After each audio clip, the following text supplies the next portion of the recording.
இன்றைக்கி நான் சொல்ல போகிற பதிவு என்னங்கன்னா, ஒரு வயசான ஒரு ஐயா வந்து ஒரு ரிப்போர்ட் சொல்கிறாரு.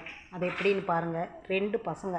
அந்த 2 பசங்களை வந்து ஒரு சின்ன பையன் வந்து அந்த வீட்டை எனக்கு எழுதி கொடுங்கப்பா அப்படின்னு சொல்கிறாரு. ஏப்பா, நான் வந்து உனக்கும் அண்ணனுக்கு தானே இருக்குது அந்த 2 வீடுமே. உனக்கு ஒன்று, அண்ணனுக்கு ஒன்று.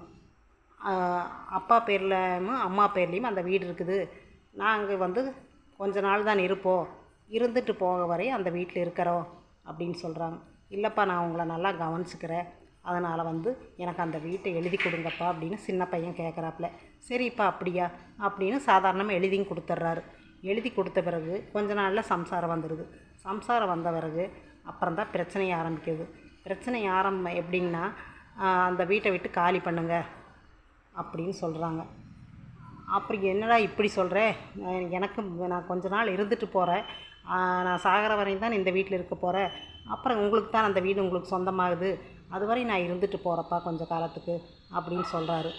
அதெல்லாம் முடியாது, நீங்கள் காலி பண்ணுங்க அப்படிங்கிறாங்க. என்னடா பண்ணுறதுன்ட்டு அப்புறம் பெரிய பையன் வீட்டில் கொண்டு போய் சாமான சட்டுகளையெல்லாம் போட்டுடுறாங்க. அப்படி போட்ட பிறகுன்னு எங்கள் அப்பா நான் இங்கே வந்தானா அவனை அடிக்கணும் பண்ணணும் அப்படின்னு சின்ன பையன் சரியான பிரச்சனை பண்ணுறாப்பிடிங்களாமா. 2 பசங்களை பெற்று போட்டு இந்த மாதிரி எதுக்கு பிரச்சனை பாருங்களேன். இந்த மாதிரி வந்து 2 பசங்களையும் பெற்று வளர்த்தி அவங்களுக்கு தான் அந்த வீடு சொந்தமாகுதுன்னு தெரிஞ்சுமா அப்பாவும் அப்பா அம்மாவை எதுக்காக இப்படி கொடுமைப்படுத்திட்டு அடிக்க நல்லாவே வந்து எதிரியே கம்பில் அது இதெல்லாம் அடிக்கிறதுக்கு அடித்தும் போட்டாங்களாமா. அம்மாவையும் அடிச்சிட்டாங்க, அப்பாவையும் அடிச்சிட்டாங்களாமா.